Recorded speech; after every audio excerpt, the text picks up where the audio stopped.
मुझे बुलाना है आदरणीय डॉक्टर प्रवीण शुक्ल जी को, जो व्यंग के एक देश के सर्वश्रेष्ठ हस्ताक्षर हैं। बस उनकी भूमिका में मैं एक व्यंग आपको सौंपना चाहूँगा कि सरकार ठोस कदम उठाना चाहती है, लेकिन उसके वो कदम इतने ठोस होते हैं कि उठते ही नहीं। जोरदार तालियों से रचनाकार को उनके कद के हिसाब से आप बुलाइए, आदरणीय डॉक्टर प्रवीण शुक्ल जी।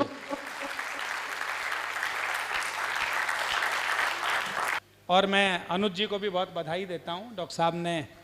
डॉक्टर साहब हैं और फिर भी ये कविता के फील्ड में हैं। हालांकि डॉक्टर्स के साथ बड़ी दिक्कत होती है। वो डॉक्टर साहब, एक दमे का मरीज चला गया डॉक्टर के पास, तो डॉक्टर ने चेकअप करते करते पूछा, स्टेथोस्कोप होता है ना, उसे लगा के, चाय पीते हो, शराब पीते हो, सिगरेट पीते हो या कॉफ़ी पीते हो? तो मरीज बोला, जी कुछ मंगवाने की जरूरत नहीं है, मैं सब कुछ खा पी कर ही आया हूं। तो अगले ने डॉक्टर साहब को भी निपटाया। तो जफर गाजीपुरी साहब की 4 पंक्तियां सुनिएगा, फिर मैं आपको अपने रंग तक लाऊंगा। बड़े कवि हास्य रस के सपना जी को सौंपता हूं। ये देखिए, उन्होंने अलग ढंग से इश्क का इजहार किया, मोहब्बत की बात की। उन्होंने लिखा कि जिसने मेरा निकाह कराया परी के साथ, आनंद से सुनना जरा आगरा वालों, जिसने मेरा निकाह कराया परी के साथ, बीबी हुई फरार उसी मौलवी के साथ। तालियां कम है जरा, मुझे शुरू करने के लिए मेरे साथ आना पड़े। जिसने मेरा निकाह, और अगली 2 पंक्तियों में वो जो इलाज ढूंढ कर लाया, ये शायरी ढूंढ कर ला सकता है। जिसने मेरा निकाह कराया परी के साथ, बीबी हुई फरार उसी मौलवी के साथ, मैंने भी मारा दाव हुआ मौलवी भी चित, वो मेरी बी के साथ है, मैं उसकी बी के साथ। तो ये अलग ढक्का आनंद है, ये अलग ढक्का आनंद है मोहब्बत में। और मोहब्बत में तो हमारे यहाँ, मैंने हरियाणा में कविता सुनाई साहब, तो एक लड़का आ गया किसान का, बोले साहब मैंने भी मोहब्बत की पंक्तियों से प्रभावित होकर, मैं गया था एक कवि सम्मेलन में। अनुज जी, सच्ची घटना ही है। करनाल में कवि सम्मेलन हुआ, वहाँ सारे श्रृंगार के कवि, हमारे विष्णु सक्सेना जी जैसे, सीप तू चूम ले, शंख मैं चूम लूँ और तेरी आंखों में खो जाऊँ और ये हो जाऊँ। एक कवित्री आई, वो तो आए बड़े मून टीवी में, आपने तो एक प्रोग्राम बनाया था, वो शंख और बांसुरी, मुझे याद है आज तक भी। वो एक कवित्री बड़े घोर श्रृंगार की कविताएं सुनाई। तो वो हरियाणा में किसान के लड़के की कविता लिखने की इच्छा जागृत हो गई। यहाँ वाली कोई नहीं थी, वो एक और कवित्री थी। तो उनकी कविताएं सुनकर भाई ने 2 पंक्तियां लिखी। आप आनंद लेना इसको, हरियाणा वाला यदि ऐसा लिख सकता है तो हरियाणा वाले के लिए ताली बजा देना। मेरे पास आया, गुरुजी 2 पंक्ति लिखी हैं। मैंने कि पहले लिखी कभी? नहीं। कविता जानता है? नहीं। क्या करता है? बोले कुछ नहीं जी, घर में खेती किसानी का काम है, मैंने जीवन में पहली बार लिखी है। मैंने कि तो सुना। अगले ने सुनाई, बोला तेरी जुल्फ, भाई साहब हरियाणा का था, जुल्फ ही लिखेगा, जुल्फ लिख दे फिर तो आगरे का हो गया वो। तो अगले ने उसी टोन में सुनाया, आ जाओ राजेश जी। बोला तेरी जुल्फ, इको मत बढ़ा, तेरी जुल्फ कुछ इस तरह से बल खावे से, ठीक है, तेरी जुल्फ कुछ इस तरह से बल खावे से, जैसे खूंटे पर बंधी हुई भैंस खल खावे से।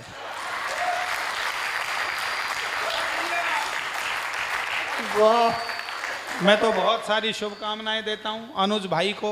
फन्नी ढाबा एक कंसेप्ट वो लेकर आए, कवि सम्मेलन का कार्यक्रम करवाया। और इस फोटो, ये मून टीवी वाले हैं। अच्छा चलो, जो भी हैं अच्छा काम कर रहे हैं, वरना कई बार क्या है, फोटोग्राफर अच्छों को निपटा देता है साहब। मैं आपको सच बता रहा हूं, अनुज भाई बताना भूल गए, मैं 9 बार अमेरिका होकर आया, 3 बार कनाडा गया, 13 बार दुबई गया, पूरी दुनिया में गया कविता के लिए, और बड़ी मोहब्बत लोगों की मिली। अभी शुरू करूंगा मैं, ये तो इतना अच्छा सबने सुनाया, थोड़ा आपको अपने अनुकूल कर रहा हूं। और मैंने देखा कि हिंदुस्तान के आदमी ने पूरी दुनिया में सबसे ज़्यादा तरक्की की, क्योंकि उसका अल्टीमेटली टारगेट एक ही रहा, कम पैसे में ज़्यादा आउटपुट कैसे निकल सकती है। चाहे वो कुछ भी बिजनेस करे, काम करे, संयोजन करे, टारगेट यही है कम पैसे में ज़्यादा आउटपुट कैसे निकल सकती है। वो हमारे यहाँ दिल्ली में एक चला गया फोटोग्राफर की दुकान पर, बोले भैया पासपोर्ट साइज का ऐसा फोटो खींच दे जिसमें सिर भी आ जाए, जूते भी आ जाए, कम पैसे में ज़्यादा आउटपुट। उसे पता नहीं था फोटोग्राफर आगरा का रहने वाला है और आगरा में पंछी पेठे की दुकान ढूंढ के आया है, कौन सी वाली है असली। तो काफ़ी अनुभवी आदमी है, उसने एक लाइन में निपटा दिया, बोला ऐसा कर जूते उतार कर सिर पर रख ले, दोनों एक साथ ही आ जाएंगे। तालियां बजाइए थोड़ी सी। अब मैं शुरू करता हूं। मैंने बताया आपको आनंद की स्थितियां, अनुज को बधाई देता हूं, ये फन्नी ढाबा कवि सम्मेलन का कार्यक्रम करवाया, वरना आजकल दूसरी तरह के कार्यक्रम ज़्यादा हो रहे हैं, क्योंकि हमारे खाने पीने बोलने चलने में हर चीज़ में परिवर्तन आता जा रहा है। मैं तो विनोद जी अभी पिछले दिनों दिल्ली यूनिवर्सिटी में घूम रहा था, अचानक एक सज्जन आते हुए टकरा गए, बोले इधर से मेरी लड़की को जाते हुए देखा है क्या? मैंने कहा लड़की वड़की कोई नहीं थी, हाफ पैंट बनियान में सिगरेट पीता हुआ एक लड़का जा रहा था। बोले वही तो मेरी लड़की थी। मैंने कहा आप उसके बाप हैं क्या? बोले शटअप, मैं उसकी माँ हूं। तो लड़के लड़की की बात छोड़ दो, माँ बाप तक का पता नहीं लग रहा है। मैं तो अनुज बाबू दोबारा गया यूनिवर्सिटी, मैंने देखा वो एक और लड़का लड़की पार्क में बैठे हुए थे। अचानक लड़के ने लड़की से कह दिया आज की शाम तेरी जुल्फों की छांव में आराम करना चाहता हूं। इतना सुनते ही लड़की ने नकली बाल उतार के हाथ में पकड़ा दिए, बोले शाम छोड़, 1 महीने तक आराम कर लियो, मुझे भी कोई जल्दी नहीं है। जब ऐसी ऐसी सुंदरियां बाजार में आ गई तो मैं अब कुछ छंद सुनाता हूं आपको, आनंद के छंद सुनाता हूं।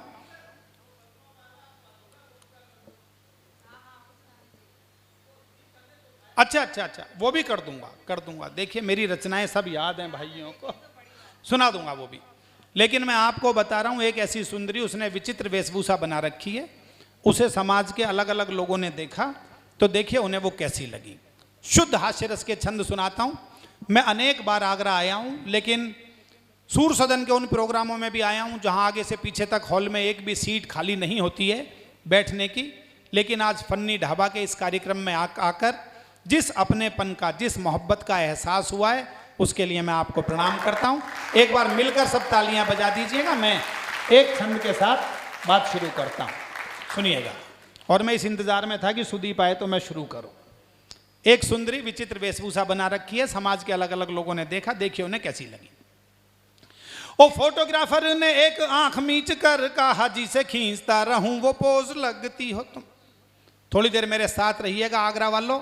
शुद्ध हास्य रस छंद में सुना रहा हूं आपको, और आपको लगे कि कुछ अलग ढंग से मैंने बात कही है तो बहुत आशीर्वाद चाहूंगा। किसी पंक्ति को 2-3 बार दोहराऊं तो आप सब मिलकर भरपूर तालियों के साथ आशीर्वाद देंगे, तो ये फन्नी ढाबा सृजन दीप्ति का कार्यक्रम उत्कर्ष पर पहुंचेगा। मैं शुरू करता हूं। ओ फोटोग्राफर ने एक आंख मीच कर कहा जी से खींचता रहूं वो पोज लगती हो तुम। खाट पे पड़े हुए मरीज ने कहा कि मुझे जीवन बचाने वाली डोज लगती हो तुम। जीवन बचाने वाली, ऐसे नहीं, मिलकर, जीवन बचाने वाली डोज लगती हो तुम। जीवन बचाने वाली डोज लगती हो तुम। माली बोला बार बार सूंघने को मन करे।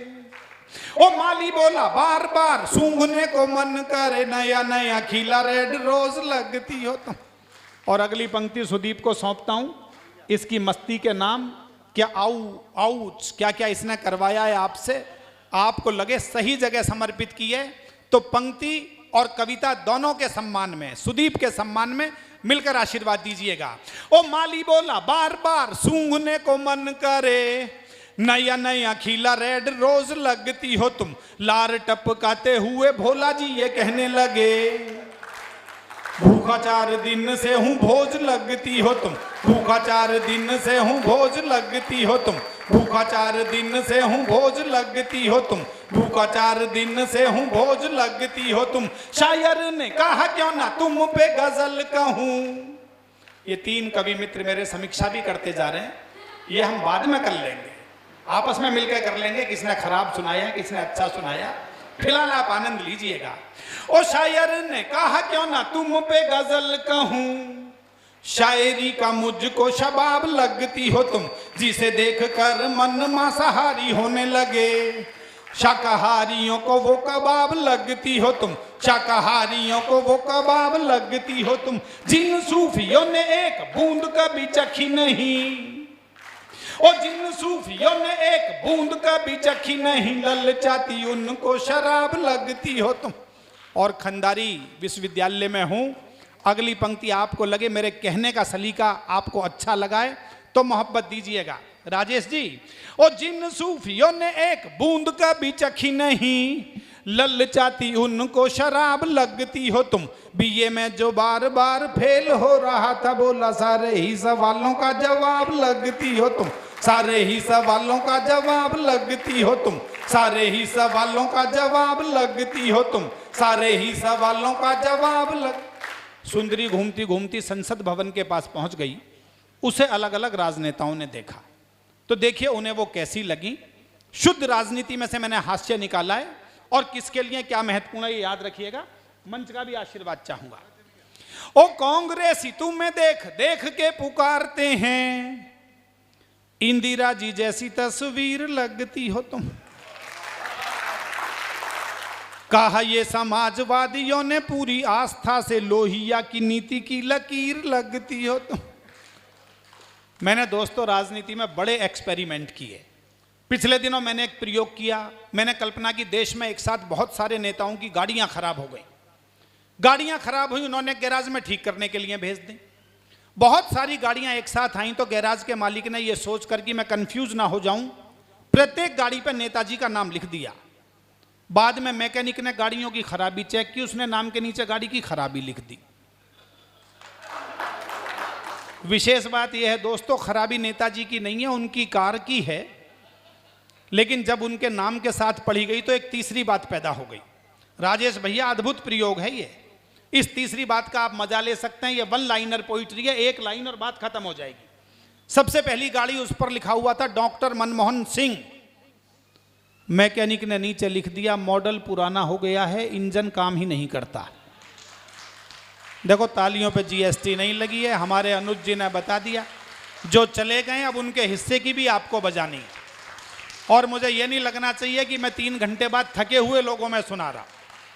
ओरिजिनल मेरा प्रयोग है, करोड़ों लोगों तक पहुंची है ये टुकड़ा, आप आनंद लेना। दूसरी गाड़ी, उस पर लिखा हुआ था श्री लालू प्रसाद यादव। मैकेनिक ने नीचे लिख दिया कार्बोरेटर में चारा अटक गया है। और जो आज घर से कसम खाकर आए हों कि फन्नी ढाबा में जाएंगे और तालियां नहीं बजाएंगे, वो रोक सकें तो रोक कर दिखाएं, और यदि बजाने का मन करे तो जैसी मेरे काव्य पाठ पर अब तक नहीं बजाई है वैसी बजा दीजिएगा अनुज जी के इस अनुष्ठान के लिए। बारीक इशारा करता हूं अनुज जी, आप व्यंग के बड़े रचनाकार हैं। अगली गाड़ी, उस पर लिखा हुआ था श्री राहुल गांधी। पहले सुन तो लो, राहुल जी की टीआरपी सबसे ज्यादा आजकल। श्री राहुल गांधी। मैकेनिक ने नीचे लिख दिया गाड़ी पिकअप ही नहीं ले रही।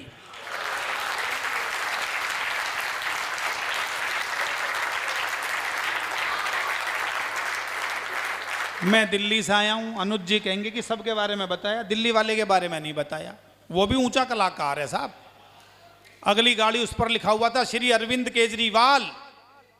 मैकेनिक ने नीचे लिख दिया पेट्रोल की टंकी में पानी भरा हुआ है। पर भाई का खेल बहुत ऊंचा है। तो भाई साहब उसी पानी से पंजाब पहुंच गया, गुजरात जाना चाहता था। श्री नरेंद्र मोदी। इस जोड़े पर भी आशीर्वाद चाहिए आपका। स्पीड कुछ ज्यादा ही बढ़ी हुई है।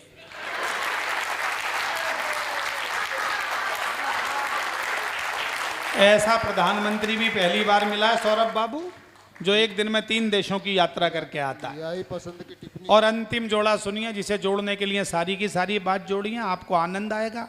माननीय सोनिया गांधी जी, इंजन विदेशी है, खराबी समझ में ही नहीं आ रही।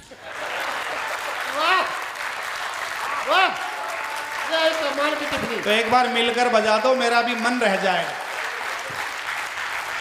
ओ कांग्रेसी तुम्हें देख देख के पुकारते हैं, इंदिरा जी जैसी तस्वीर लगती हो तुम। कहा ये समाजवादियों ने पूरी आस्था से, लोहिया की नीति की लकीर लगती हो तुम, लोहिया की नीति की लकीर लगती हो तुम। तृणमूल वाले सारे बात करने लगे कि ओ तृणमूल वाले सारे बात करने लगे कि ममता का हमको जमीर लगती हो तुम।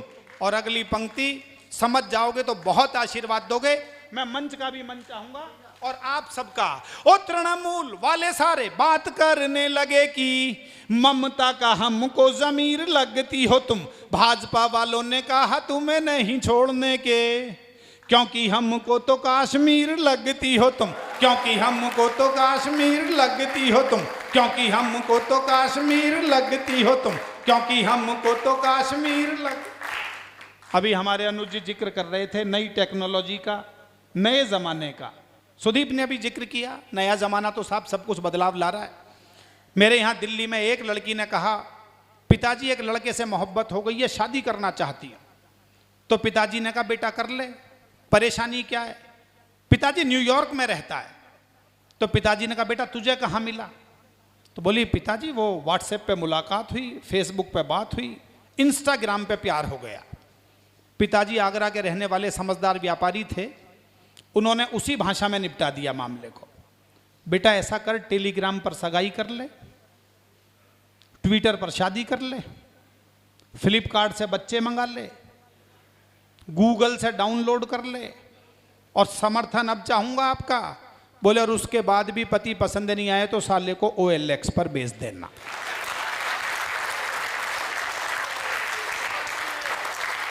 नेट पर सारी की सारी सुविधाएं उपलब्ध है।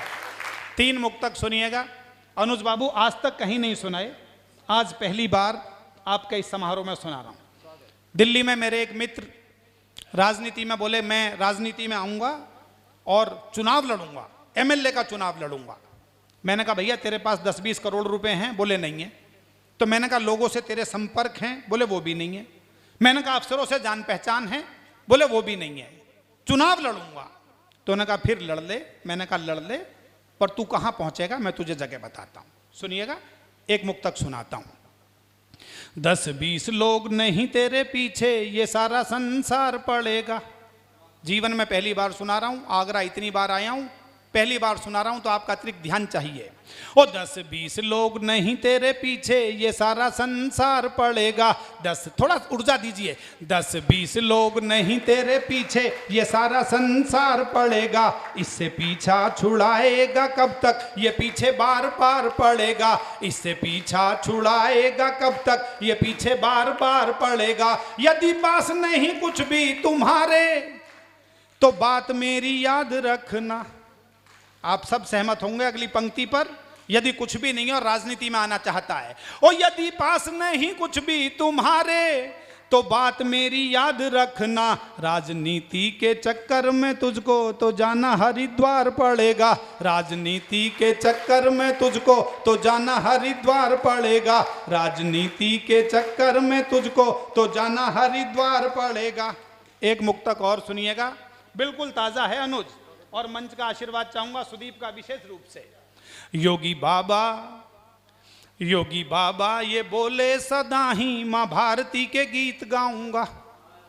आज तक किसी ने नहीं सुना है। कोई यूट्यूब चैनल, कोई फेसबुक पेज मेरा देख लेना, ये अप्रकाशित है। सपना ने केवल सुना था, मैंने इसको लिखा तो मैंने बताया कि देख ये एक मुक्तक हुआ है अभी, और किसी ने नहीं सुना है। योगी बाबा ये बोले सदा ही मां भारती के गीत गाऊंगा। योगी बाबा ये थोड़ी थोड़ी बजाते रहिए, आनंद आता रहेगा, नींद भी भागती रहेगी। योगी बाबा ये बोले सदा ही मां भारती के गीत गाऊंगा। रामदेव बाबा बोले सिखाकर मैं योग वाली रीत जाऊंगा। रामदेव बाबा बोले सिखाकर मैं योग वाली रीत जाऊंगा। इनको लंबी उम्र देना दाता, इनको लंबी उम्र देना दाता। योगी जी बोले ईश्वर से। अगली पंक्ति पर एक भी हाथ खामोश ना रहे। राजेश जी बहुत मोहब्बत आपकी चाहूंगा, माला मत लाना पर माला जैसी ताली बजा देना। योगी बाबा ये बोले सदा ही माँ भारती के गीत गाऊंगा। रामदेव बाबा बोले सिखाकर मैं योग वाली रीत जाऊंगा। इनको लंबी उम्र देना दाता, ये योगी बोले ईश्वर से। इनको लंबी उम्र देना दाता, ये योगी बोले ईश्वर से। प्यारे राहुल की कृपा रहे बस चुनाव सारे जीत जाऊंगा। राहुल बाबा की कृपा रहे बस चुनाव सारे जीत जाऊंगा। राहुल बाबा सलामत रहे बस चुनाव सारे जीत जाऊंगा। प्यारे राहुल मेहरबान रहे बस चुनाव सारे। एक मुक्तक और सुनिएगा, बिल्कुल ताजा। देखिए अभी सुदीप बाबू ने अंग्रेजी के शब्दों का प्रयोग किया हिंदी की कविता में। मैंने भी एक प्रयोग किया है, कविता हिंदी की है और शब्द अंग्रेजी का प्रयोग है। सुनिएगा दोस्तों। माँ ये बोली कि लगता था मुझको, माँ ये बोली कि लगता था मुझको, माँ ये बोली कि लगता था मुझको कि जेंटल हो गया है वो। माँ ये बोली, जब तक ये तय नहीं कर लेंगे अगले वाले तब तक मैं यही बोलता रहूँगा। ये नए कवि में और पुराने कवि में अंतर है। जो नया कवि होता है वो कहता है यार हलचल हो रही है, खाना बट रहा है, मैं क्या करूं, लोग आना चाहते हैं, मैं क्या करूं। देखिए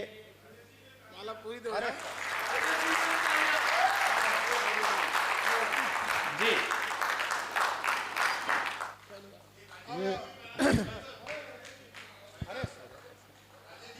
राजेश जी आप मेरे पास आओ। सारी ये देश में कुछ धाराएं खत्म हो गई हैं सर। अच्छा हाँ, तो उससे सुविधा मिली है कि आदमी आदमी को माला पहना सकता। चलिए मेरे साथ आइए, तालियों की ताल के साथ। एक बिल्कुल नई, मैंने आगरा में कभी नहीं सुनाया है। मैंने तय किया था कि अनुज बाबू बुलाएंगे तो बिल्कुल नया सुनाऊंगा। तो सुनिएगा। माँ ये बोली कि लगता था मुझको कि जेंटल हो गया है वो। माँ ये बोली कि लगता था मुझको कि जेंटल हो गया है वो। दादी बाबा पे कुछ यूं गया है, पेरेंटल हो गया है वो। दादी बाबा पे कुछ यूं गया है। ये सुदीप के जितने भी रिश्तेदार, राजेश नाम बता रहे थे ना आपका, ज्ञानेंद्र, ज्ञानेंद्र ना, तो आप ये मत मानो कि आप सुदीप के ही रिश्तेदार हो। ये हमें बड़ा भाई मानता है तो रिश्तेदार हमारे भी हो आप। माँ ये बोली कि लगता था मुझको कि जेंटल हो गया है वो। दादी बाबा पे कुछ यूं गया है, पेरेंटल हो गया है वो। जिस बेटे को सज्जन बनाने में लगे मुझे 25 बरस। अगली पंक्ति बहुत आपके ठहाके के लिए लिखी है। जिस बेटे को सज्जन बनाने में लगे मुझे 25 बरस। चैट चालू आहे। जिस बेटे को सज्जन बनाने में लगे मुझे 25 बरस। मिलके बीबी से 25 मिनट में ही मेंटल हो गया है वो। मिलके बीबी से, एक बार हाथ उठाकर बजा दीजिए। मिलके बीबी से 25 मिनट में ही मेंटल हो गया है वो। दादी बाबा पे कुछ यूं गया है, पेरेंटल हो गया है वो। दादी बाबा पे कुछ यूं गया है, पेरेंटल हो गया है वो। कुछ मेरा मन करा था नए मुक्तक सुनाने का, अन्यथा दोस्तों मैंने बहुत रंगों में कविताएं लिखी हैं। ये आगरा है, इसकी मोहब्बत मेरे खाते में दर्ज हैं। मैं जानता हूं अब यहाँ कौन लोग बैठे हैं। अनुज, आप तो जानते हो मेरी 25 किताबें आई कविता की और हर विधा में अलग अलग पुस्तक आई। मैंने यों भी लिखा दोस्तों, अब थोड़ा सा कैसेट का बी पार्ट सुना रहा हूं आपको और अधिक चेतना आपकी चाहूंगा। यों भी लिखा था कि समय था वो भी जब हर ओर अच्छे लोग रहते थे। विनोद जी, ये कविताएं वो सुना रहा हूं जो आपने नहीं सुनी है। अब समय था वो भी जब हर ओर अच्छे लोग रहते थे। जलन नफरत घुटन से दूर ऐसे लोग रहते थे। अगली 2 पंक्तियों पर आपका आशीर्वाद बढ़ेगा, मैं जानता हूं बढ़ेगा। समय था वो भी जब हर ओर अच्छे लोग रहते थे। मंच का आशीर्वाद चाहूंगा। समय था वो भी जब हर ओर अच्छे लोग रहते थे। जलन नफरत घुटन से दूर ऐसे लोग रहते थे। यहां महलों में भी पसरा है अब तो झूठ का साया। कभी कच्चे मकानों में भी सच्चे लोग रहे। बाबूजी, आपके पिताजी ने बताया होगा कि तेरे दादा थे, धन नहीं था, पैसा नहीं था, लेकिन पंचायत होती थी तो जाते थे और हमेशा सच को सच कहा, झूठ को झूठ कहा। अब एक दिन में कितने चेहरे लगाता है आदमी। और कई बार लोग कहते हैं कि ये बड़े बड़े कवि सम्मेलन, अनुज जी ने 15, 20 दिन, 25 दिन मेहनत की, हमें लगातार बताते रहे ये कार्यवाही चलनी है, इनका कोई फर्क पड़ता है क्या? मैं प्रवीण शुक्ल 32 साल की काव्य यात्रा के बाद जिम्मेदारी से कहना चाहता हूं, 1% नहीं साहब, 100% फर्क पड़ता है। यदि कहने वाला यहां से कह दे, सुनने वाला यहां से सुन ले, तो एक पंक्ति आदमी की जिंदगी बदल देती है। मेरी जिंदगी का सच है मनीष जी। एक कवि आपके यहां आगरे में इतनी बार आए हैं, बलराम श्रीवास्तव, मैनपुरी में कविता सुना रहे थे, 4 पंक्तियां उन्होंने पढ़ी और उन 4 पंक्तियों ने प्रवीण शुक्ल की जिंदगी में भारी बदलाव किया। उन्होंने ये पंक्तियां पढ़ी, मां भारती के संस्मरण भूल गए हैं, मां भारती के संस्मरण भूल गए हैं, मूल्यों का हो रहा है क्षरण भूल गए हैं, घर से चले तो प्रिय के मुख को चूम लिया पर छूने को अपनी मां के चरण भूल गए। आहा,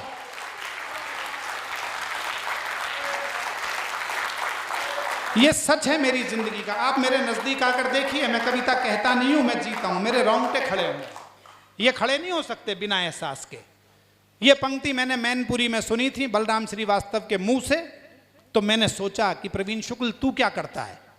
मैं दिल्ली से जाता था, कभी एयरपोर्ट हवाई जहाज पकड़ने, कभी ट्रेन पकड़ने, तो विनोद जी बैग लेकर सुबह उतरता था। ज़्यादातर फ्लाइट और ट्रेन सुबह होती हैं, पत्नी नीचे छोड़कर चली जाती थी।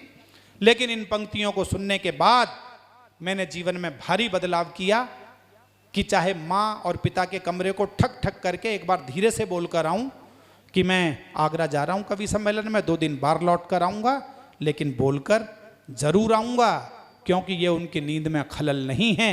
ये उनके लिए इस बात का एहसास है कि हमारे बच्चों को ये आभास है कि हमारी छाया उनके आसपास है।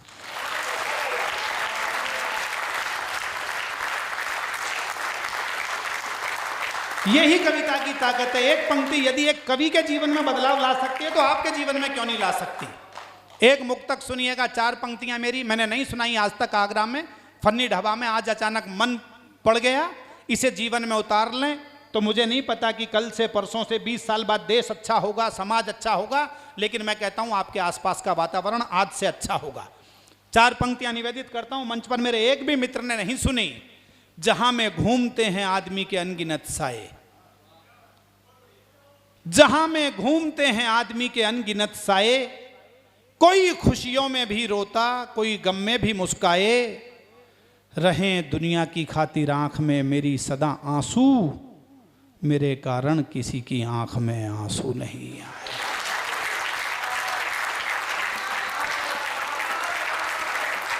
मैं यदि कारण बनूंगा तो खुशी का बनूंगा, आंसू का कारण नहीं बनूंगा। एक मुक्तक और सुनिएगा, मेरी जिंदगी की सबसे कीमती पंक्तियां मैं आपको सुनाता हूं।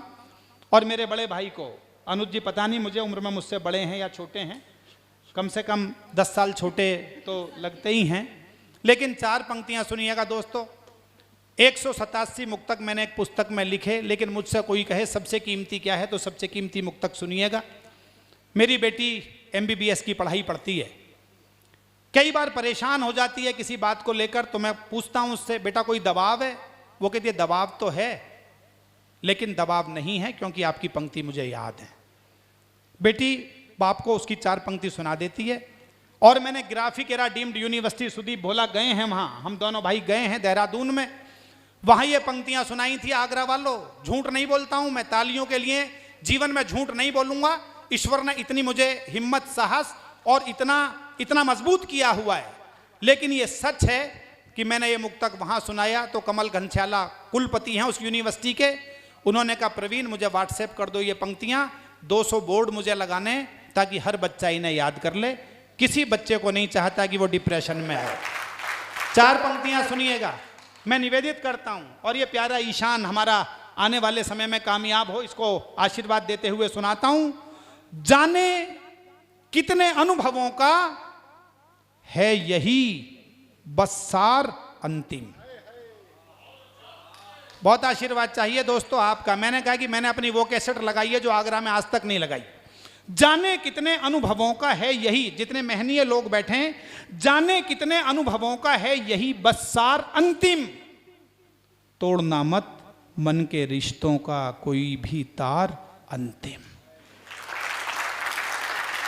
दोस्तों पंक्ति थोड़ी सी अलग जाती है। ये जितने मन के रिश्ते हैं, चाहे पिता का है, माँ का है, भाई का है, बहन का है, सगे रिश्ते हैं, धन के लिए इन्हें मत छोड़ना, क्योंकि गया हुआ धन 100 बार लौटकर वापस आएगा, लेकिन सगा रिश्ता हाथ से छूट गया तो जिस गर्माहट से छूट जाएगा उस गर्माहट से लौटकर नहीं आ सकता।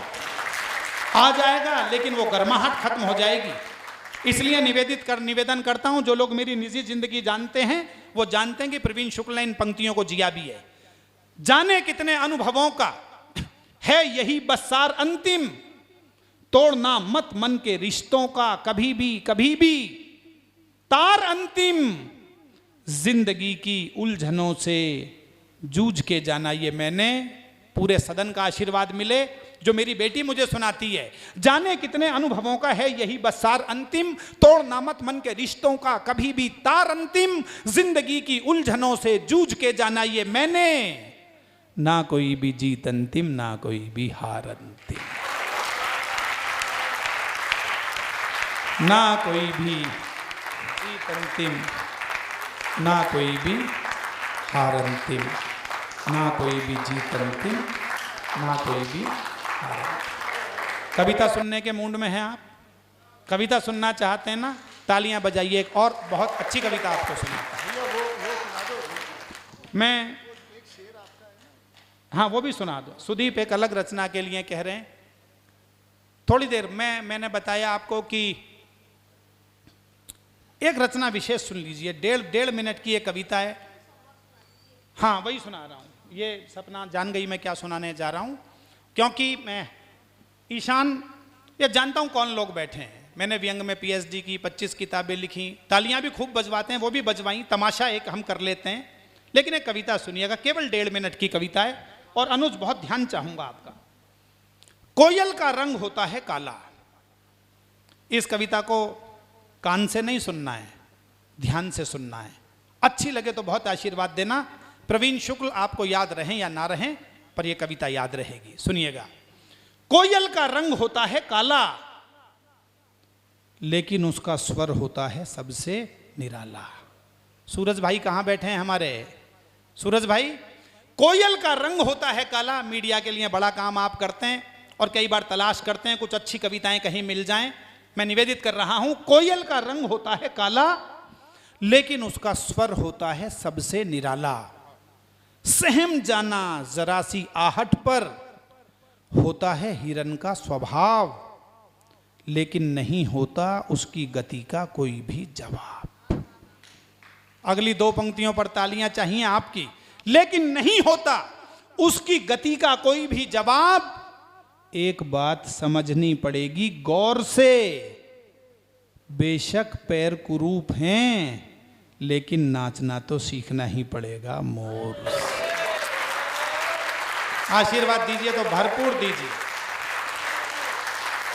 फन्नी ढाबा है, दोस्तों की महफिल है। बेशक पैर कुरूप हैं, लेकिन नाचना तो सीखना ही पड़ेगा मोर से। मैं खुद रोमांचित हूं। इतना आनंद कविता सुनाते सुनाते मुझे भी जीवन में 2-4 बार आया जितना इस समय आ रहा है। चाहे हजारों की भीड़ हो, लेकिन सुनने वाले कुछ लोग मिल जाएं तो उस आनंद का कोई जवाब नहीं है। लेकिन एक बात तो समझनी पड़ेगी गौर से, बेशक पैर कुरूप हैं, लेकिन नाचना तो सीखना ही पड़ेगा मोर से।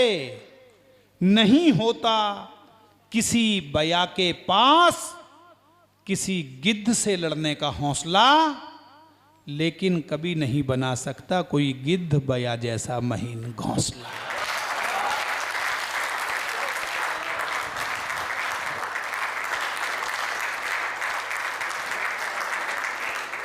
नहीं होता किसी बया के पास किसी गिद्ध से लड़ने का हौसला, लेकिन कभी नहीं बना सकता कोई गिद्ध बया जैसा महीन घोंसला। इसलिए कविता यहां से शुरू होती है। इसलिए कभी भी कोयल को ना देना उसके रूप पर ताना, बया से ना कहना क्या आता है तुम्हें, कोयल जैसा गाना, मोर से ना कहना बया जैसा घोंसला बनाओ, और ना कहना गिद्ध से मोर की तरह नाच कर दिखाओ।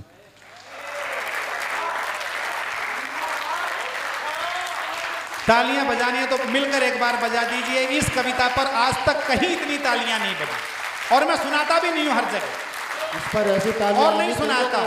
कविता सुनने वाले लोग यहाँ पर हैं। अरे सर, और ना कहना गिद्ध से, और ना कहना अनुज भाई, और ना कहना गिद्ध से मोर की तरह नाच कर दिखाओ। विशेष विशेषता जो है एक के पास, जो है एक के पास, वही तो बनाती है उसे दूसरों से खास।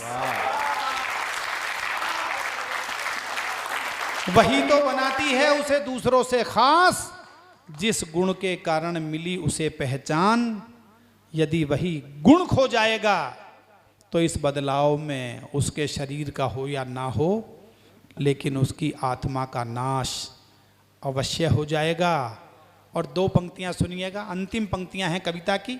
मुझे लगता है इन्हें हम समझ लें तो दुनिया के 80% झगड़े खत्म हो सकते हैं। मैं निवेदित करता हूं, सपना, अनुज, सुदीप, सबका ध्यान चाहूंगा। इस बदलाव में उसके शरीर का हो या ना हो, लेकिन उसकी आत्मा का नाश अवश्य हो जाएगा। इसलिए इस प्रकृति में जब भी जिसका भी थामो हाथ, उसे स्वीकार करो उसके मूल स्वभाव के साथ। उसे स्वीकार करो उसके मूल स्वभाव के साथ। उसे स्वीकार करो उसके मूल स्वभाव के साथ। एक रचना और सुनिएगा। उस रचना के लिए मुझे सुदीप ने आदेश दिया है। ये इतना बड़ा कवि है, मेरे दिल के इतने करीब है। और मैं बताऊं आपको कि कई बार बड़े कवि जिनका बाद में नंबर आना होता है, उन्हें लगता है कि ये छोटे इतने जम रहे हैं तो उनका क्या होगा। पर मुझे इतनी खुशी होती है, मैं आपको बता नहीं सकता। मैंने सुदीप को पीठ थपथपा के कहा था, खूब मन से सुनाना और जितनी देर मन करे उतनी देर सुनाना, क्योंकि मैं जानता हूं कि जो तने नई पत्तियों को जगह नहीं देते हैं वो ठूंठ हो जाते हैं, वो ठूंठ हो जाते हैं। जो पीढ़ी नए पत्तों को जगह नहीं देगी, इस मंच की पालकी संभालने के लिए नए कहार नहीं आएंगे तो कविता की पालकी कौन उठाएगा? कौन उठाएगा? प्रश्न तो ये है ना। एक रचना विशेष सुन लीजिएगा, सुदीप ने कहा है तो मैं सुनाता हूं। इन दिनों की ये मेरी सर्वाधिक वायरल रचना है। सर्वाधिक वायरल एक कविता हो गई, मुझे नहीं पता था। मैं कवि तो लिख देता है, अब इसने कच्चा बादाम लिखा है, ऐसी मजाक में गाते गाते लिख दिया होगा और वो पूरा वायरल हो गया। वो ऐसा वायरल हुआ। एक गजल है ये, इसमें 3, 4, 5 शेर हैं, मैं सुनाता हूं आपको। और इधर 3, 4 बच्चे हैं। बेटा ध्यान से सुनो, जीवन में तुम्हारे काम आएगा। मैं कॉलेज में पढ़ाता हूं और एक बात समझ लेना अच्छी तरह से। आप बैठे हो, नए बच्चे आए हो, कि यदि ध्यान से सुनोगे तो कोई पंक्ति यहाँ बैठ जाएगी, और बैठ जाएगी तो आपको उठाकर ले जाएगी, आकाश की तरफ ले जाएगी, वरना तो आप घर जाओगे। मैं एक बात कह दूं बस। ये बात शेयर करना इसलिए ज़रूरी है कि कभी कभी हम क्या लिख देते हैं हमको खुद नहीं पता होता। ये जो अब सुनाने जा रहे हैं प्रवीण भाई साहब, ये इनकी गज़ल सुन सुन के मैंने पूरा कोविड का 19 दिन में बीमार रहा कोविड में, और हर दिन मुझे इनके यही शेर याद आया करते थे। और जब मैं ठीक हुआ तो मैंने कहा भैया थैंक यू, आपने मुझे वो मंत्र दिया जिसे रट रट के मैं जीवित बच गया। अब जिंदगी का मूल मंत्र सुन लीजिएगा, जीवन का मूल मंत्र सुनाने जा रहे हैं भैया।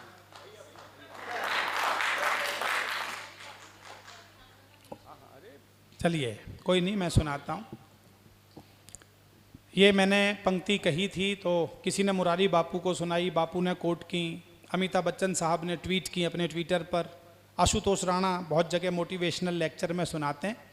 बात सिर्फ इतनी है कि जब आदमी जीवन में सब कुछ पा लेता है, आप सोच कर देखिए 76 वर्ष की उम्र में यदि अमिताभ बच्चन कौन बनेगा करोड़पति की सीट पर बैठते हैं, तो एक प्रश्न ये आया मेरे दिमाग में कि किस चीज़ के लिए बैठते हैं?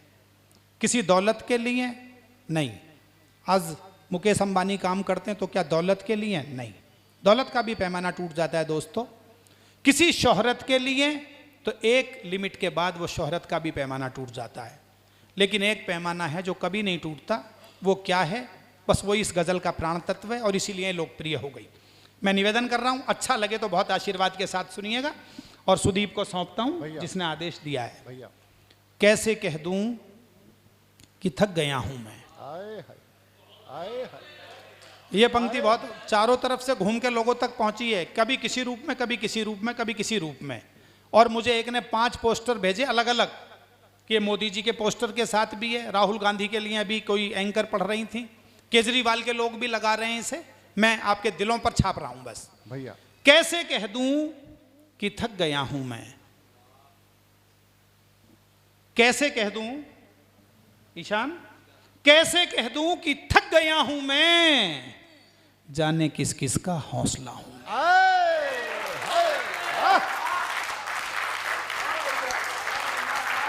एक 6 बच्चों का बाप जब काम पर निकलता है तो वो थकता नहीं है, वो उन 6 बच्चों का हौसला होता है और उसी ऊर्जा से काम करता है। आशीर्वाद देना दोस्तों, मैं रोमांचित हूं।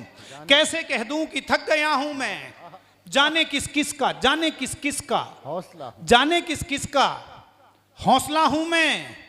और ये शेर सुनिए, आपको आसपास के कुछ चेहरे नजर आ जाएंगे, कुछ राजनेताओं के चेहरे नजर आ जाएंगे, तो आशीर्वाद दे दीजिएगा।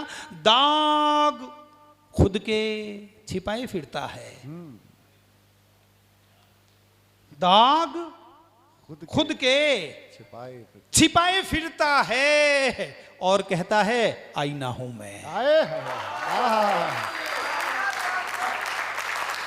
और कहता है आईना हूं मैं। और कहता है, 100 झूठ बोल के आदमी कहता है मुझसे बड़ा ईमानदार नहीं है। दाग खुद के छिपाए, इसमें भी व्यंग है अनुज, दाग खुद के छिपाए फिरता है और कहता है आईना हूं मैं। और जिसे जीवन में सबसे ज्यादा मोहब्बत की हो, यह पंक्ति भेंट कर देना, मोहब्बत बढ़ जाएगी। तेरे किस काम के हैं चारागर, हाँ। तेरे किस काम के हैं चारागर। चारागर का मतलब होता है डॉक्टर, वैद्य, हकीम। अनुज त्यागी, तेरे किस काम के हैं चारागर, तेरे हर रोग की दवा हूं मैं।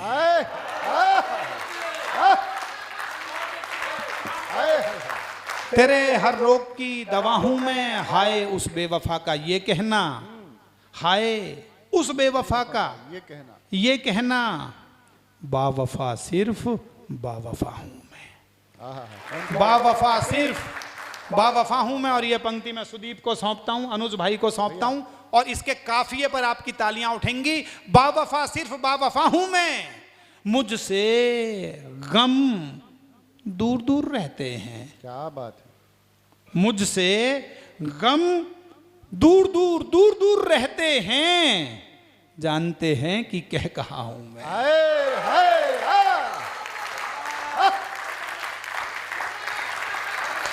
मुस्कुराहट होठों पर सजा लीजिए, सब दाएं बाएं चला जाएगा। मुझसे गम, मुझसे गम, मुझसे गम, मुझसे गम दूर दूर रहते हैं, मुझसे गम दूर दूर दूर दूर रहते हैं, जानते हैं कि कह कहा हूं मैं।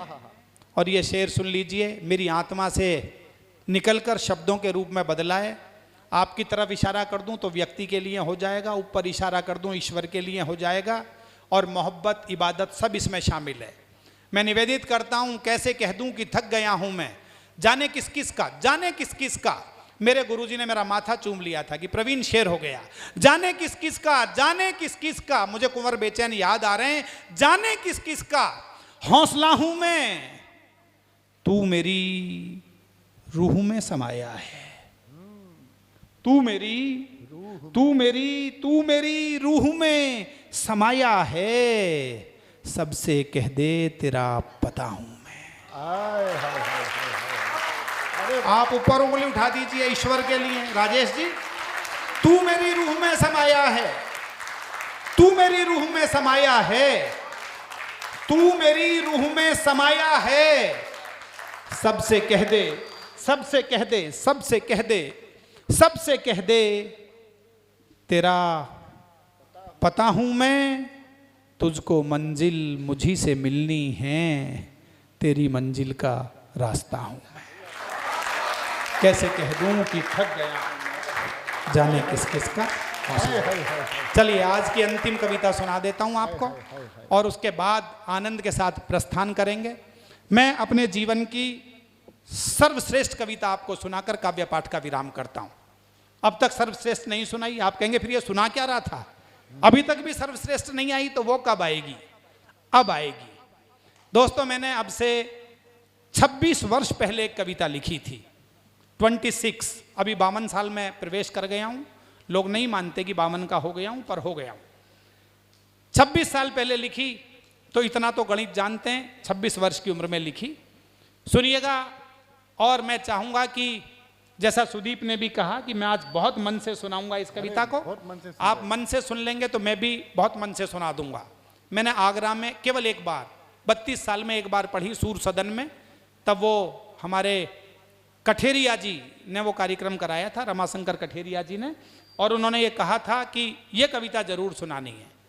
मेरा मन था कि समापन की बेला में हूँ। आप जानते हैं महाभारत के युद्ध के बारे में, सब जानते हैं। कुरुक्षेत्र के मैदान में महाभारत का युद्ध हुआ और कृष्ण ने यह प्रतिज्ञा ली कि इस युद्ध में मैं अस्त्र शस्त्र नहीं उठाऊंगा, सबको पता है ना। और भीष्म ने यह प्रतिज्ञा ली कि मैं कृष्ण से अस्त्र शस्त्र उठवाकर मानूंगा। मुझे लगा कि इन दोनों प्रतिज्ञाओं के बीच में एक द्वंद्व है, उस द्वंद्व ने मेरी अंतरात्मा में द्वंद्व मचाया और एक कविता मेरे भीतर से निकल कर आई। 5-7 मिनट मैं आपके साथ हूं, एक बार तालियां बजाकर आदेश दे दीजिएगा। और इस कविता की शर्त यह है कि आप जितना मुझे समर्थन देते चले जाएंगे, मैं उतनी और अधिक ऊर्जा से इस कविता को पढ़ने का प्रयास करूंगा। मुझसे मेरा 100% निकलवाना आपकी जिम्मेवारी है। मैं शुरू करता हूं, और बस ये आज के काव्य पाठ का अंतिम बिंदु है। इस गद्दी के चक्कर ने भारत की हालत गारत की। बेटा साउंड वाले बालक, जरा इसको ऐसा कर दे, थोड़ा सा पीछे से बोलूं तो आवाज पकड़ ले। बहुत अच्छा साउंड है, अब सब कुछ यहीं रख, बस आवाज थोड़ी सी, माइक मैं पीछे हटूं तो आवाज पकड़ ले। इस गद्दी के चक्कर ने, हाँ बस ठीक है बेटा, इस गद्दी के चक्कर ने भारत की हालत गारत की। जब कवि ये बोलता है, एक एक व्यक्ति की चेतना चाहिए मुझे अब, हम किसी धन के लिए नहीं आए हैं। ये सब वो लोग हैं, मैं भी उसमें शामिल हूं, जिन्हें लोग लाखों रुपए में बुलाते हैं और मना कर देते हैं। लेकिन आज हम जिस शख्स के लिए आए हैं उसका नाम अनुज त्यागी है।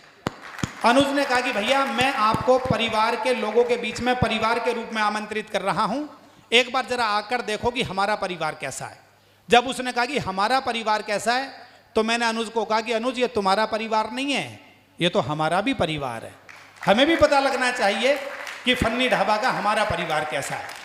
इस गद्दी के चक्कर ने भारत की हालत गारत की, और इसी चक्कर में होती दुर्गति मेरे भारत की। ऊंच नीच और भेदभाव भी इसी कथा के हिस्से हैं, वैर भाव सहयोग त्याग के इसमें अनगिन किस्से हैं। इन किस्सों के कारण ही तो कुरुक्षेत्र में युद्ध हुआ, पूरा भारत महायुद्ध से पल भर में आबद्ध हुआ। दोनों पक्षों की रक्षा को तत्पर सभी परिचित थे, और परिचित गण भी तो रखते अपने अपने हित थे। श्री कृष्ण ने महासमर में काम किए थे मिले जुले, दुर्योधन को सेना दे दी और अर्जुन को स्वयं मिल गए। मैंने कहा आप तालियां जितनी घनीभूत करेंगे मैं और आगे बढ़ूंगा। आप सब जानते हैं कि दुर्योधन ने मांगा नहीं था उनको, दुर्योधन ने मांगा नहीं था।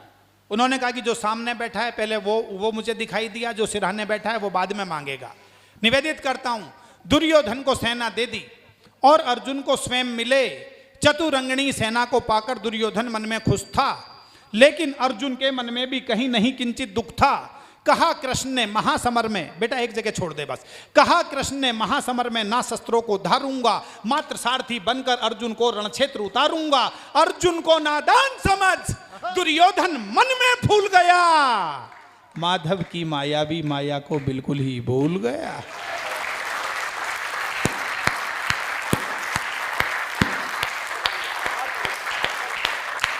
प्रणाम करता हूं। कृष्ण के ज्यादातर मायावी रूप, एक एक पंक्ति सार्थक लगेगी दोस्तों आपको। मथुरा यहां से बहुत नजदीक है, वृंदावन, बांके बिहारी लाल की जब मैं भी जब मौका मिलता है मत्था टेक के आता हूं। आप सब जानते हैं कि कृष्ण के ज्यादातर मायावी रूप बचपन में प्रकट हो गए थे, चाहे वो कालिया नाग का मर्दन हो, चाहे वो उनका मटकी खाना हो, चाहे वो पूतना राक्षसी का वध हो। दुर्योधन सबको भूल गया।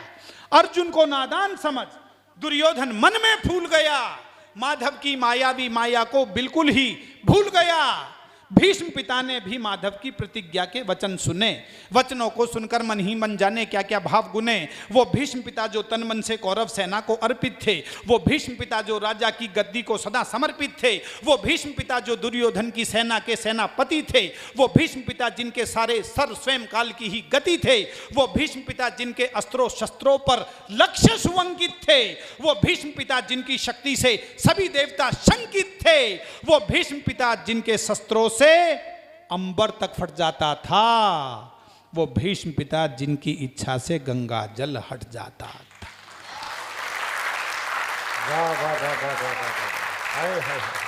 आप सब जानते हैं गंगा पुत्र भीष्म। बी.आर. चोपड़ा ने भी जब फिल्मांकन किया, भीष्म ने कहा मां मैं गले मिलना चाहता हूं, तो गंगा भी अपनी धाराएं अलग करती थी। वो भीष्म पिता जिनकी इच्छा से गंगा जल हट जाता था, जब सुने उन्होंने वचन कृष्ण के, मन ही मन में मुस्काए, यह सोच चलो मौका आया माधव को झुठलाया जाए। यह सोच, भाई कोई कसम खाएगा तभी तो आप कहोगे ले मैं तेरी कसम तोड़ूंगा, कसम ही नहीं खाएगा तो क्या तोड़ोगे। यह सोच चलो मौका आया माधव को झुठलाया जाए। भीष्म पिता के यह विचार सुन सहमी सहमी प्रज्ञा थी, प्रज्ञा मतलब बुद्धि। भीष्म पिता के यह विचार सुन, एक बहुत प्यारी सी बच्ची बैठी है, इसको लग रहा होगा कभी मैं किस चक्कर में फंस गई, लेकिन बेटा थोड़ा सा ध्यान से सुनोगी तो यह भी जीवन में कहीं ना कहीं काम आएगा। भीष्म पिता के यह विचार सुन सहमी सहमी प्रज्ञा थी, एक और कृष्ण प्रतिज्ञा दूजी और भीष्म प्रतिज्ञा।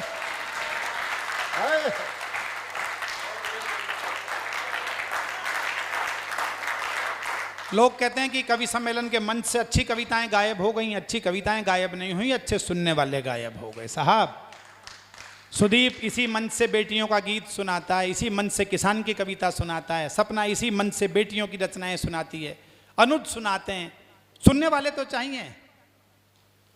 एक और कृष्ण प्रतिज्ञा दूजी और भीष्म प्रतिज्ञा थी, दादा की प्रतिज्ञा सुन। अर्जुन मन ही मन विचलित था। यह ईशान वीर रस का हमारा नया कवि है, उभरता कवि है, मैं इसे सौंपता हूं। दादा की प्रतिज्ञा सुन अर्जुन मन ही मन विचलित था, क्योंकि उनकी सभी शक्तियों से वह पूरा परिचित था। वह जान चुका था भीष्म पिता ने जैसे जो भी ठान लिया, क्रूर काल ने भी उनकी इच्छा को वैसे मान लिया। प्रतिज्ञा पूरी करने को वह कुछ भी कर डालेंगे, कुरुक्षेत्र की इस भूमि को लाशों से भर डालेंगे। मुझ बालक को भी लगता है अब उनसे लड़ना होगा, संभव है कि मृत्यु के चरणों में भी चढ़ना होगा। विचलित अर्जुन के मस्तक पर उभर उठी चिंता रेखा। फन्नी ढाबा वालों, आगरा वालों, मेरे दोस्तों, आपको लगे मैंने 4 पंक्तियों में गीता का सार कहा है तो बहुत भरपूर आशीर्वाद चाहूंगा। मुझे लगना चाहिए मैं कई हजार लोगों में सुना रहा हूं। विचलित अर्जुन के मस्तक पर, विचलित अर्जुन के मस्तक पर उभर उठी चिंता रेखा। श्री कृष्ण ने व्याकुल आकुल, व्याकुल आकुल अर्जुन के मुख को देखा, बोल उठे, हे पार्थ, युद्ध से आज अगर डर जाओगे तो संभव है कि तुम जीने से पहले मर जाओ।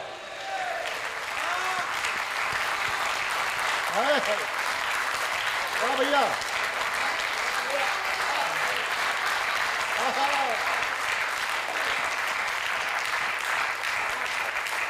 जीवन साहब एक युद्ध है।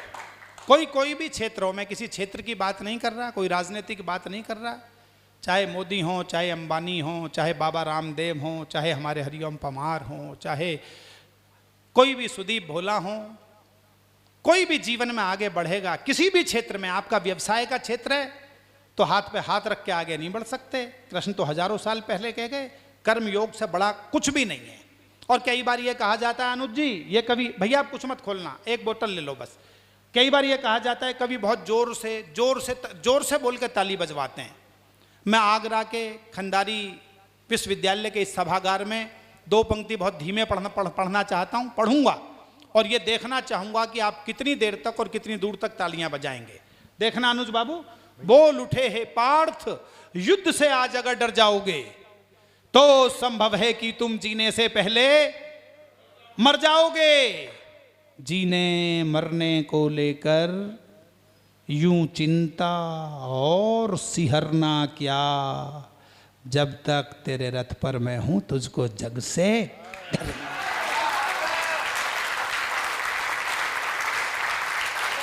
एक बार हाथ उठाकर बजा दीजिए। बांके बिहारी लाल के लिए बज रही हैं। जहां वो बैठे वहां क्या होगा। प्रणाम करता मैं अभिभूत हूं। इतना आनंद मुझे 32 साल में, अनुज ये झूठ नहीं है, ये मैं पुलकित हूं। मुझे 32 साल में आगरा के किसी कवि सम्मेलन में कविता सुनाने के बाद वो आनंद नहीं आया जो इस समय आ रहा है। मुझे आ रहा है, आपकी तो आप जाने।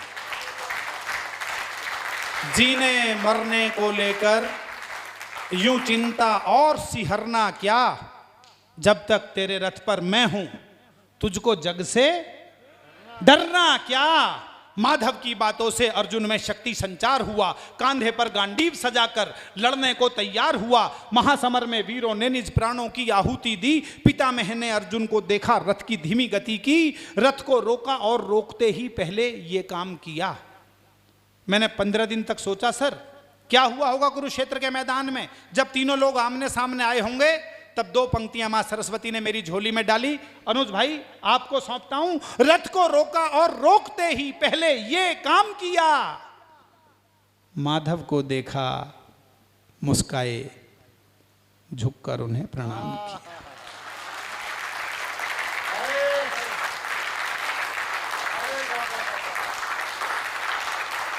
युद्ध के मैदान में है, युद्ध होना है। और भंगिमा देखिए, विशेष बात आपने पकड़ी, मैं प्रणाम करता हूं।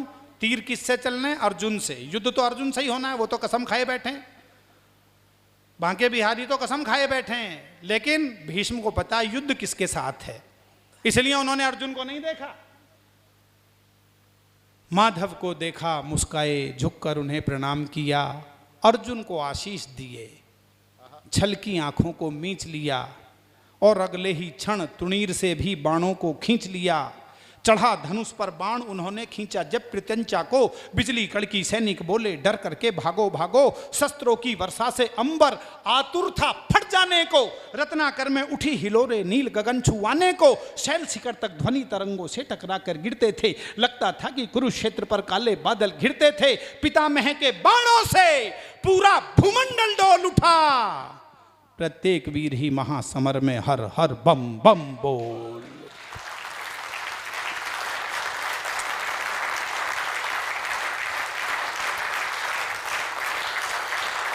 मेरे गुरु डॉक्टर कुंवर बेचैन जी हिंदुस्तान के महाकवि थे। मैं कवि होने का भ्रम नहीं पालता।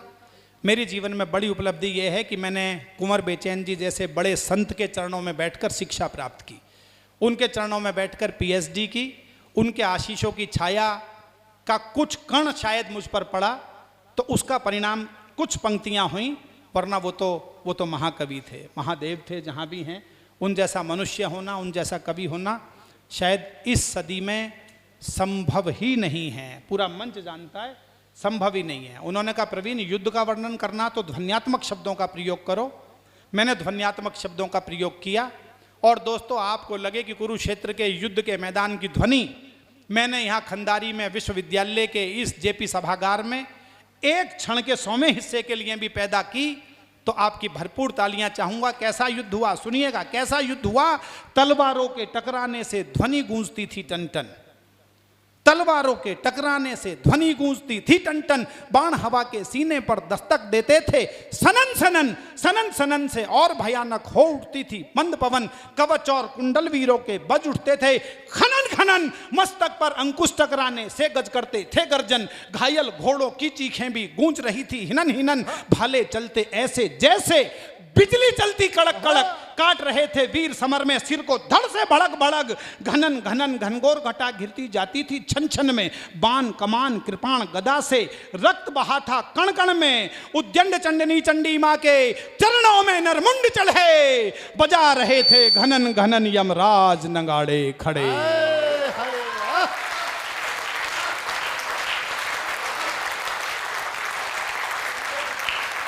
नाम करता हूं।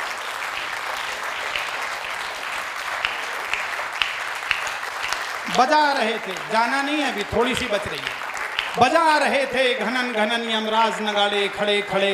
उस भीषण रण से ज्वाला की बढ़ती जाती थी भड़कन। पितामह के लोहित लोचन देख बढ़ी दिल की धड़कन। महासमर में दादा ने काटे थे अनगिन मस्तक धड़। दृश्य देखकर आसमान में बादल रोए गरड़ गरड़। चीखें गूंजी थी धरती पर। 3 मिनट में खत्म हो जाएगी, बैठिए जरा, बहुत ध्यान चाहूंगा, सर्वाधिक महत्वपूर्ण बात अब आने वाली है। चीखें गूंजी थी धरती पर, चीख चीख में क्रंदन था, लगता था उस रोज धरा पर मृत्यु का अभिनंदन था। महासमर में महारथी गण कटकर जब जब मरते थे, ऐसा लगता था प्रलयंकर वहां तांडव करते थे। रक्त पिपासु काली मैया खप्पर भरती जाती थी। भीष्म पिता से पूरी पांडव सेना डरती जाती थी। उनके आगे जो भी आया वध उसका तत्काल हुआ। उसी वीर की शोणित धारा से तलभू का लाल हुआ। इतना रक्त पिया धरती ने और नहीं पी पाती थी। बहे लहू की धारा अब नदियां बन बहती जाती थी। बर्बादी को देख, कविता का उत्कर्ष देखिएगा, पूरे सदन का आशीर्वाद चाहूंगा। बच्चों सुनना, बर्बादी को देख पार्थ ने जब गांडीव उठाया तो उसके द्वारा उसने अपना पहला बाण चलाया तो पितामह के बाणों से टकरा करके वो टूट गया। अगले क्षण गांडीव मुष्टिका से अर्जुन की छूट गया। पितामह को जीते जी मनमानी ना करने दूंगा, चाहे कुछ भी हो अर्जुन को ऐसे ना मरने दूंगा। क्रोधित होकर माधव ने रथ के पहिए को उठा लिया, उसे सुदर्शन चक्र बनाकर पितामह की, अब सर्वाधिक तालियां बजाना 4 पंक्ति सुनने के बाद। क्रोधित होकर माधव ने रथ के पहिए को उठा लिया, उसे सुदर्शन चक्र बनाकर पितामह की ओर किया। माधव की वह मुद्रा मानो महाकाल से मिलती थी। उनकी इस मुद्रा से डरकर पूरी पृथ्वी हिलती थी। उनको देखा, धनुष रखा और दादा मन में फूल गए। हाथ जोड़कर बोले, माधव क्या प्रतिज्ञा भूल गए। हाथ जोड़कर बोले, माधव क्या प्रतिज्ञा भूल गए। पूरी सेना बोल उठी, पूरी सेना बोल उठी कि बोलो होकर के निर्भय, एक बार सब मिलकर बोलो, बोलो पितामह की जय। एक बार सब। दोस्तों मैं सच बताता हूं, मेरे पिता कविता लिखते थे। 26 साल पहले मैंने लिखी और इतनी कविता लिखने के बाद 4 महीने तक मुझे नींद नहीं आई। मैं बेचैन रहा, परेशान रहा। पिताजी कहते इतनी शानदार कविता लिख दी तैने इस उम्र में, और क्या चाहता है। मैं कि नहीं पिताजी, पूर्ण नहीं हुई। भीष्म ने कैसे हरा दिया, कृष्ण को कैसे हरा दिया। ईश्वर ने 7-8 पंक्ति मेरी झोली में डाली, कविता पूर्ण हुई और इन्हीं पंक्तियों के कारण पूरी दुनिया में चर्चित हुई। राजस्थान में इसका एक अंश पाठ्यक्रम में पढ़ाया जाता है। बापू, साध्वी रिसंबर, रितंभरा जी, रमेश भाई ओझा जी कई बार मुझे बुला चुके इसको सुनने के लिए। इतने बड़े संत किसी कवि की कविता सुनने के लिए, उससे कहें कि हमारे समारोह में आओ, तो मुझे लगता है कि इससे बड़ी पद्मश्री, इससे बड़ा सम्मान, इससे बड़ा शब्द की साधना का प्रतिफल शायद कुछ भी नहीं हो सकता जीवन में। अंतिम 7-8 पंक्ति और बस नमस्ते विराम। जो कुछ अच्छा हुआ है वो सब हमारे अनुज का है, आपके सृजन दीप्ति का है, फन्नी ढाबा का है। यदि कुछ कमी किसी प्रकार की रही हो तो सबका बड़ा होने के नाते वो कवि मेरी मानी जाए। बाकी सबने बहुत प्यार से सुनाया। अंतिम 4 पंक्ति सुन लीजिए। पितामह की शक्ति की हालांकि बड़ी महत्ता थी, पर माधव की शक्ति में तीनों लोकों की सत्ता थी।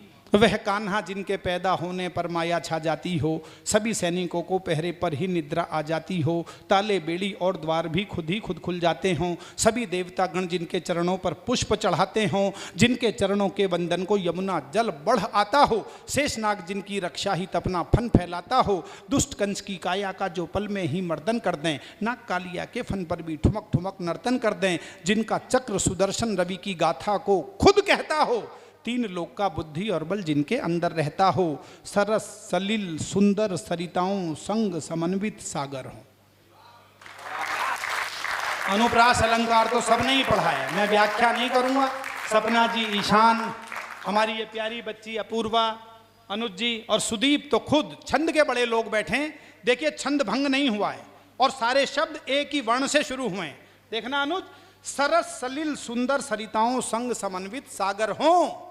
और ध्यान दीजिए, अगम अगोचर आदि अखंडित और अनस्वर आखर हो।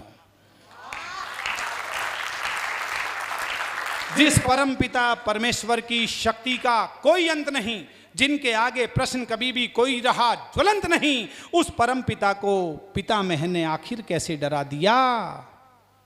यह बात असंभव है, पर भक्ति ने भगवान को हरा दिया। यह बात असंभव है, पर भक्ति ने भगवान को हरा दिया। पितामह की अपने जीवन से हो चली विरक्ति थी, पर परम पिता के लिए पितामह में अटूट आसक्ति थी। अंतिम दो पंक्तियां, अच्छा लगा हो तो फन्नी ढाबा के लिए तालियां बजाकर खत्म कर दें। परम पिता के लिए पितामह में अटूट आसक्ति थी, पर परम पिता के लिए पितामह में भीष्म पिता की अपने जीवन से हो चली विरक्ति थी, पर परम पिता के लिए पितामह में अटूट आसक्ति थी। कृष्ण चक्र ले इसीलिए करने उन पर प्रहार गए, कर लें भीष्म प्रतिज्ञा पूरी, जानबूझकर हार गए। कर लें भीष्म प्रतिज्ञा पूरी। एक बार हाथ उठाकर कम से कम 10 बार फन्नी ढाबा के लिए, सृजन दीप्ति के लिए, हमारे प्यारे अनुज त्यागी के लिए और आप अपने लिए एक बार तालियां बजा दें। बाकी आगे की प्रक्रिया अनुज भाई। खड़े खड़े सुन लीजिए, क्योंकि 1 मिनट मुझे लेनी पड़ेगी। ईशान आजा भाई। आज सभी ने अच्छा पढ़ा। सुदीप बोला आज देश में मंच पढ़ने के बड़े खिलाड़ी हैं, वो कुर्सियों से भी ताली बजवा सकते हैं, कोई बड़ी बात नहीं है। लेकिन आप श्रोताओं ने आप बहुत कविता को जिस